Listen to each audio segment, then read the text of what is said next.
Hey, what's going on, guys? It is Fox298 here. Welcome back to a brand new video for you guys today here on the channel. Today, we are here with technically an official launch of Alfa Romeo Racing's F1 car. However, of course, we know that their official unveiling is on Monday, the day of testing. But besides that, they are actually doing a shakedown run session today, and a filming day, basically, in other words. And their car is obviously on track, and pictures have already come out about this. Yeah, that is what we are doing. We're obviously looking at the car today because obviously it's now pretty much unveiled, so there's no point in doing an unveiling on Monday. So we're going to have a look through it with you guys today. First of all, this car is by far the most different car out of all of the launches that we have seen so far. There's a lot that is different on this car. Whether that's going to remain the same come testing and also come the first round in Melbourne, that is to be seen. However, there is a lot that we can have a look at, a lot we can diverse with this car. First of all, looking from this side-on perspective, we can see that the engine cover is a lot more slim than compared to most teams. Obviously, a lot of the teams have still gone with the traditional little extra engine cover fin, which goes across this the engine cover, as it would. And obviously, you can see the number is obviously put on there, and a little bit extra is added to it. Alfa Romeo haven't actually done that. They've decided to go against that rule and just have, you know, a plain straight engine cover with no little extra fin that sort of sticks out underneath it, which is quite interesting, actually, in my opinion. The barge boards do look quite aggressive as well on this car, and of course, a lot of the teams are going to be doing as much as they can possible with that barge board section to try and help with the airflow, of course, because that's where the air is going to pretty much hit first in terms of the main components of the car, so they want to really diverse into that a lot. And the livery as well, very interesting. I don't know if this is a camo livery or if this is going to genuinely be their livery. If it was their genuine livery, I'm fine with it. I like it, straight up. It's a nice livery. But something tells me it isn't, with a lot of different, like, love hearts and clovers leaves on it. So, bit of an interesting one. But the main picture that I wanted to show off, it's not one that was taken, but it was one that I basically zoomed in on because it's really, really unique. And it's something that Sauber, I knew I would say at some point, Alfa Romeo, they're the only team that have done this. And that is actually going to come towards where the front wing of the car is. Now, bear in mind the zoom, obviously, on the car. It's just what I've done, just to zoom it in. But you can see how the front wing is a completely different design compared to everyone else's. Of course, everyone else has gone with sort of just, you know, a normal, a bit of a curve, or some of them have just gone with a straight up line system. Whereas Alfa have decided to start where their initial front wing at the top and then just sort of go straight diagonal downwards instead. Whereas all the other teams, they've kept their front wing end plates up high next to the top of the end plate.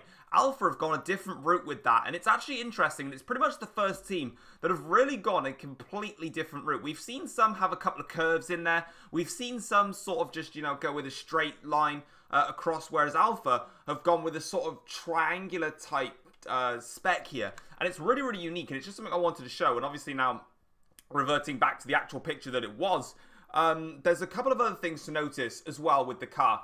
When you saw from that zoomed in shot as well, very, very similar looking front nose to what McLaren have done. Obviously, with Sauber last year when they were running, they had a front nose and they had two small little inlets within their car. And they've still maintained that for this year. However, they've also then added the little Pingu style entrance hole that McLaren have got. And if I go back to the zoomed in shot, you can see that it almost looks like an angry face, where you've got the two eyes and then an open mouth where he's really angry. So there's two different styles on there that Alfa have done. It's really, really interesting. Next thing to notice is the airbox. The airbox is thick. Like, I don't know what they're trying to do on that end, but just genuinely, it's actually really cool to see a car that is really going to a different level with what they're actually trying to make. The airbox at the top is just so much bigger compared to any other team that we've seen so far with their car. It's just really unique and it's really cool, and I really do like it. And it's nice to see a team just go in a completely different direction. It may be the best thing to happen to them. However, it may be the worst thing to happen to them. Not quite sure on that one, but it is really cool, and it's a completely different concept design compared to what others have actually done with it. Here you can see then it's another on-track shot basically of the car from like another, kind of like the best front-on perspective that you're going to see. And this is pretty much what the cars in general, as you can see from this shot, are going to look like this year. So the front nose is probably the most intimidating thing about the car. Almost like it's just got something that's just pointy and sticky out type thing. That's probably the ugliest part of the Sauber itself, the Alfa Romeo. Knew I'd say it again. But once again, this is another nice clear shot showing off that front wing and how they've decided to go their own route with it, which is something that I really like. Also, you can see a clear indication of how the rear wing is obviously a lot wider again compared to last year. And also, again, how it is a lot taller as well, a couple of 100 meters taller. So we can obviously see those angles in there. Honestly, in my opinion, I'm not a massive fan of the rear wings being taller and wider. I prefer them as they were in 2018. But of course, by the time the season gets going again, I'll end up getting used to it. And then I'll think that the 2018 stuff is actually a bit weird. So it is what it is. But yeah, it's very nice to see completely different concepts coming in.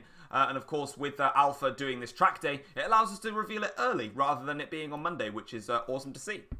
And of course, then this is just the last picture just to show off. This is obviously the Alfa Romeo just coming out of the pits when it was starting its full test run. But that's pretty much what I needed to go through with you guys in regards to this car. Last thing that I really actually wanted to point out as well is that the rear wing is also a slightly different spec to what everyone else has done.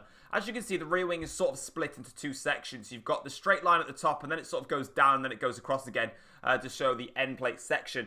I feel like Alfa have a lot of teams have really extended the rear wing outwards in terms of the length.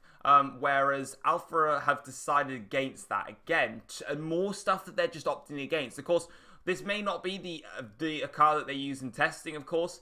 They may sort of switch it up a little bit, but it's just a very interesting design, and I really do like it. Let me know what you think about it in the comment section down below. There is definitely a lot that Alfa Romeo have done differently to other teams, and it's really interesting to see this concept. And what do you think of the car overall? Obviously, it's a very plain car in terms of its looks. If the livery did stay like this, then I'm with it. I'm okay with that. Obviously, as this is a shakedown run, it may be their official livery. It might just be a test livery. We know for a fact that Red Bull's livery is a test livery, and they will be changing it, or it's a one-off special livery, they said. So they will be changing, and of course, everyone else's is official. Just not sure about Alfa Romeo at this time. But guys, hopefully you guys have enjoyed today's video. If you have, feel free to drop it a like, subscribe if you're new to the channel as well. We have one final car launch, which is Ferrari, which is going to be releasing on Friday morning, so I'll be releasing a video on that Friday morning for you guys, and that's going to be all of the car launches, and then we just get set for testing, which starts next week, which obviously the first test is going to be live on TV, or I know it's not live on Sky Sports, which is going to be interesting, and it'd be great to watch, and then we've got obviously the Australian Grand Prix in about 3 weeks time, which I'm really looking forward to, or 4 weeks time, but until then guys, I will see you next time, so take care all, thank you very much for watching, peace.